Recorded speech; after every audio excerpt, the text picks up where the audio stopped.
All right, good morning, everyone. My name is Bhupinder, and let me first begin by introducing myself. I've got 20 years of industry experience, and I am a full-time trainer and a consultant.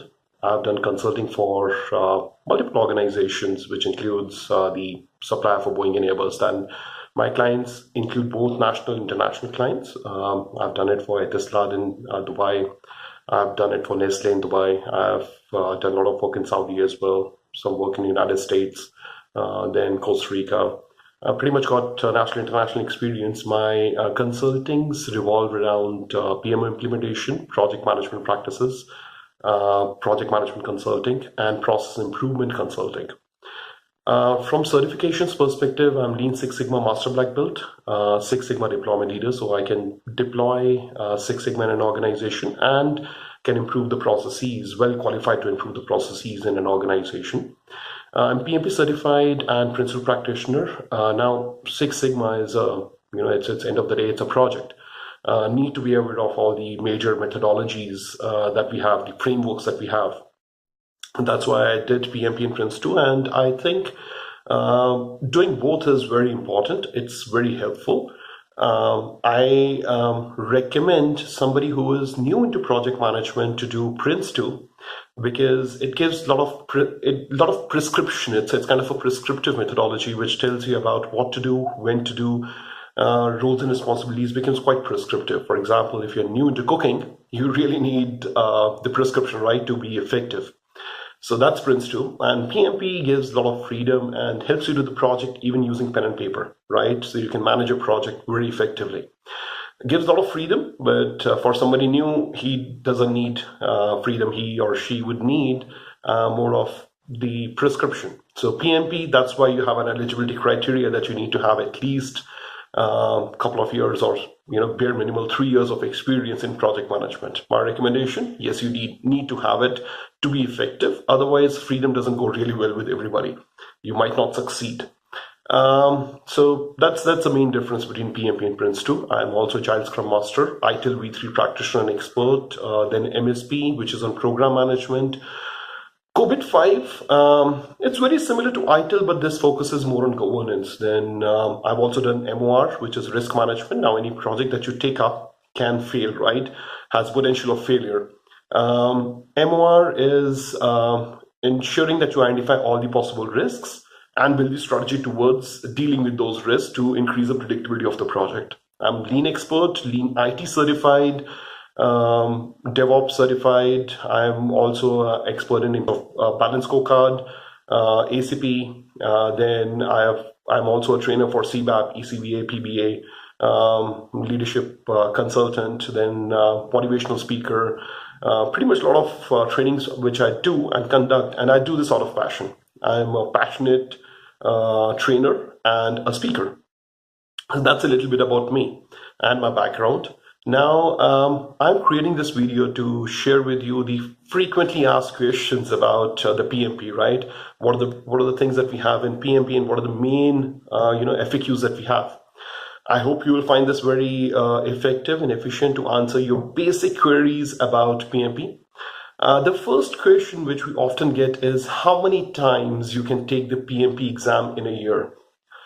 Well, once your certification is approved. Now, before I answer this question, let me talk about my background regarding PMP training. It's been around 7-8 years since I'm conducting the trainings, and my pass percentage stands at 99.9% in the first attempt for my participants. Now, that's because I don't believe in mentoring them only for 3 or 4 days that we are together. I mentor them, handhold them, ensure that they're ready before they go for their examination. Provide them a complete plan, and I encourage them to speak to me before they go for the examination, right? So I check if they are really, really prepared. If they're not, I tell them upfront that you should not go for your exam, better reschedule your examination. Now, why I said 99.9, it was standing at 100%. Recently, I got one participant who told that he didn't clear in the first attempt, missed at the margin, but unfortunately, he didn't listen to me. He didn't take my approval before going for the examination. So In my opinion, it's at 100% because I say that unless you have taken my approval, I can't be held accountable, right? You got to speak to me before you go for examination. Even if otherwise, if you don't learn from me, what to answer this specific question that we get this quite often. So once you fill your application, for which we do help you out to fill your application with PMI, once your application gets approved, once you fill the application, submit to PMI takes around a week to come back and let you know if your application is approved or if they have any questions. Once your application is in approved status, you have 1 year to schedule your exam. Now, if you take the examination and unfortunately don't clear it, then you can take the examination 3 times within a gap of 1 year, right? So if unfortunately you fail 3 times in 1 year period, you have to wait for 1 year from the date of the last exam taken. Now, I don't think you should go there that way. You should have confidence in yourself and of course choose the right trainer, right? Choose the right institute, choose the right trainer, and you would not be in this situation. Okay, next question which I often get is, what score do you need to pass the PMP examination? Now, PMP has 200 questions. In the examination, 200 questions. It's quite exhaustive examination. You have 200 questions. Out of those 200, 175 are scoring questions and 25 are pre-test questions for which you don't get score. But unfortunately, you don't get to know what are those 25 questions. So you have to attempt 200 assuming that you are getting marked on it. Why PMI comes up with those 25 questions additional? Because they keep on increasing the knowledge base of the questions in the question bank. Depending upon your answers, these questions will become the scoring questions for the future participants. Right, so that's the main reason. Now, 4 hours for all these 200 questions, and till 2005, PMI had 61%, which was the pass percentage. But now they don't have any pass percentage. It's a grading system that they have. There is no pass percentage, and that is why I recommend that when you attempt our mock exams, you should score above a set percentage, which I always recommend based on my experience that, this is a percentage which I've seen working. Beyond that, you don't really have any chance of failing. And below that, you're on the borderline. So that's what we will talk about when you go through the certification course. But then from answering this question perspective, you don't have any kind of set percentage, pass percentage. It's a grading system that they have. Depending upon the questions that you've got, how difficult the questions is, it might vary, right? So next question, I'm sorry, I'm using the screen as well while talking to you to go through the questions so that I don't miss out on the FAQs or don't miss out on any of the critical questions. Very often I get that question, how long after the after your course is over, how long do I need to study to clear the examination? Well, when the course is going on, would you be prepared to answer or to attempt your examination? Would you remember all the concepts? No, not really. You will have complete clarity about the content. You will have complete clarity about each and every terminology, each and everything that's there in the syllabus. Rational perspective, it will be completely clear to you. But would you be able to remember it? There are too many concepts, right? It will take some time for you to remember them. It will need practice. Remember in schools, how did we perform well in maths? Practice as many questions as possible. It becomes a second nature, right? So it will take time. We recommend after the content is done, after the course is done, take around 35 to 45 days. Per day, you should study half an hour to 1 hour, which is sufficient. On weekends, you have to devote a little more time because each mock exam is going to be of 4 hours. So write at least 5 to 6 mock exams, and that's how you get prepared. More than reading stuff, mock exams is what is going to prepare you because you need to get in the flow of what kind of questions is asked and what is expected out of you, right? So how long the certification, PMP certification is valid? That's the next question. Once you earn your PMP certification, congratulations if that happens and whenever that happens, but once you clear your certification, it remains valid for 3 years. You need to earn 60 PDUs to maintain that. Now, do you have to give your examination again? Not really. You don't have to give your exam again. But if you let it expire, then of course you have to write the examination again.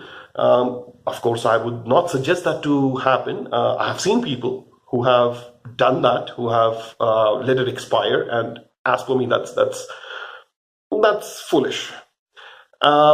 You need to accumulate 60 PDUs, which is Professional Development Unit. One PDU is equal to 1 hour of learning. We will guide you about how to accumulate those. You need to, PMI just says that you need to maintain your journey of, upskilling yourself in project management knowledge. Various methods with which you can earn these 60 PDUs. So we'll get more into that once we, once you become PMP certified, then you can, you can ask me. I will be more than happy to help you out with that. But 60 PDUs is what you have to earn.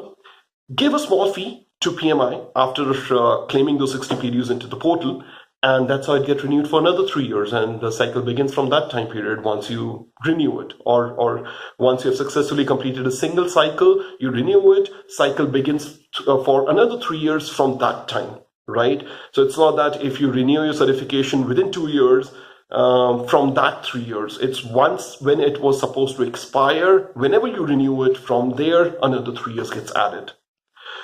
What is the next question? Let's move on. How much is the PMP examination fee and the re-examination fee? So PMP examination fee, if you remember, then PMP examination fee is it overall comes as $375.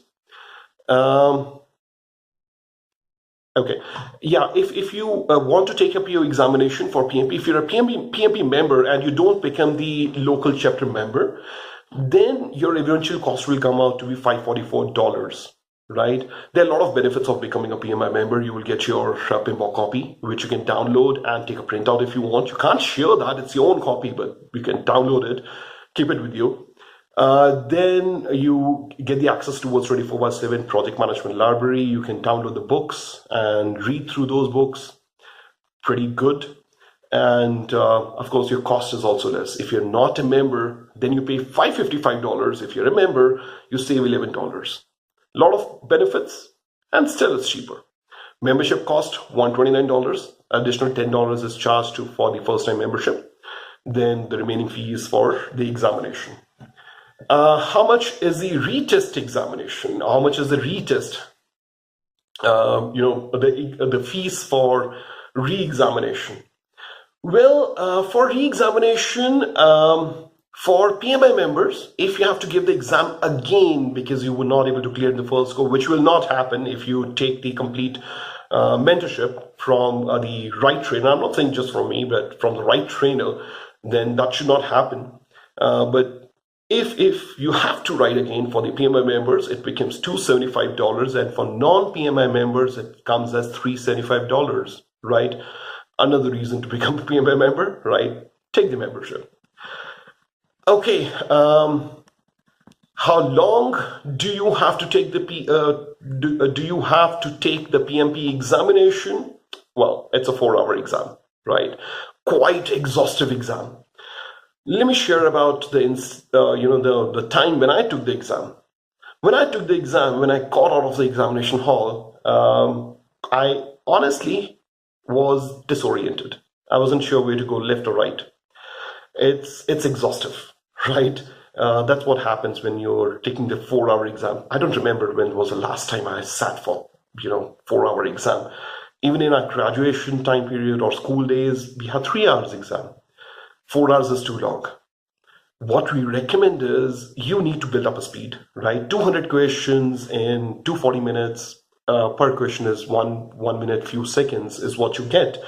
You need to manage your time very well, and that's another reason why you need to write a lot of mock exams, so that you get in the flow of understanding the long questions, what to read in those long questions, and how to understand the crux of it and answer questions very easily and quickly. Situational questions, a lot of questions will be long questions, a lot of questions will be lengthy questions, and you need to take the judgment quickly, right?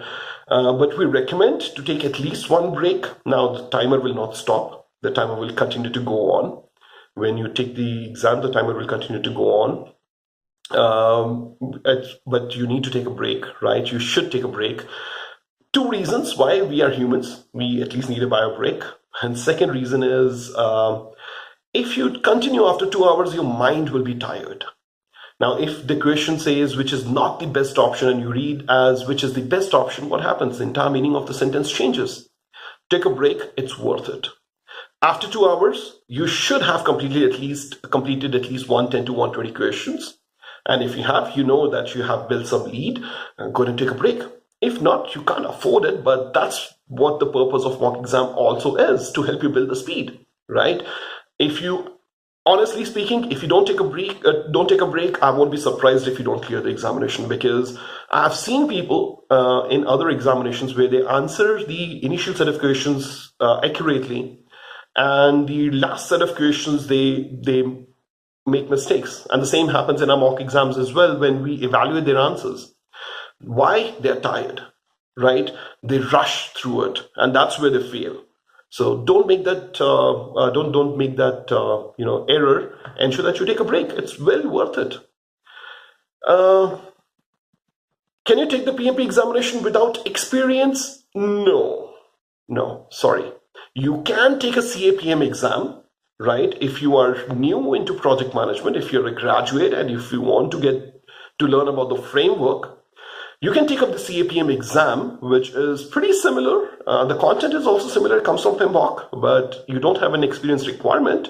But for PMP, if you're a graduate, you need to have at least 4,500 hours of experience, spanned across minimum 3 years, in last 8 years maximum. Okay. If you're not a graduate, there is still an option. You need to have 7,500 hours of experience. So that's also possible. That you can write, but experience is a mandate. You need to have it. You need to write it. Often another question which comes is, how much does a PMP increase salary? Salary, quite important, right? Well, first of all, go into any job portal and search how many opportunities are there for PMPs. Just put that keyword and you will say tremendous opportunities, where PMP is a mandate. It's the basic criteria. Eligibility criteria. If you don't have it, you're not even on the table to discuss, right? So it's quite important. The median salary of US-based respondents holding a PMP certification was $111,000 versus a median salary of $91,000 for the participants without the PMP certification. So almost 20,000 more, right?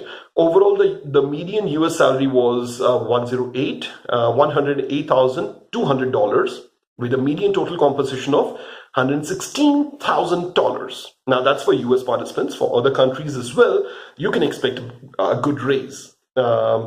If your company is not giving it, you don't have a shortage of opportunities. Trust me on that one. I can help you out with that one as well, because I know about the opportunities that are there out there, and I'm the consultant with a lot of exposure towards it, right? So we will talk about it when the course is going on. Next question: when the PMP exam is going to change? Well, right now it's the 6th edition. It was released in September 2017 as a result of the changes in the PMBOK guide, which is which is going to stay. So the examination has changed in along with the PMP. PMP exam has changed on 26th March 2018. Became aligned to the towards the current PMBOK version, 6th version. When is the next version going to come up? Well, whenever there is a need, right? When there is something which is going to happen in the industry, which we say that when we start saying that in practice this is what is done, but this is what is given in the book, that's a need for change, and that's when PMBOK will also change. So at the moment there is no requirement. At the moment there is no plan for the 7th edition. Whenever it as I said, when there is a need, PMI will work towards it, and we all are contributed towards it, right? We contribute towards that knowledge. We give that feedback. Okay. How long is the PMP certification valid for? 3 years, as I said earlier. Why do we need PMP certification? Another one, right? Quite a lot of times it's been asked. Ask yourself, why would you need a PMP certification? Why did you even think about PMP certification? Because you want to grow, right? You have probably heard about PMP certification from your managers, colleagues, or somewhere, right? When you went to some of the job portals, maybe that came as an eligibility criteria. You need to, I am a strong believer of the fact that 10% of your salary should be packed aside for your self development to be relevant in the industry. This is going to keep you relevant. This is one of the highest in demand certification in the industry right now, right? So there is a strong business case to have this certification in your portfolio. Okay, so I think the remaining questions we will take it up in the next video. Watch out for next few videos. I will keep on publishing these videos to help the aspiring participants.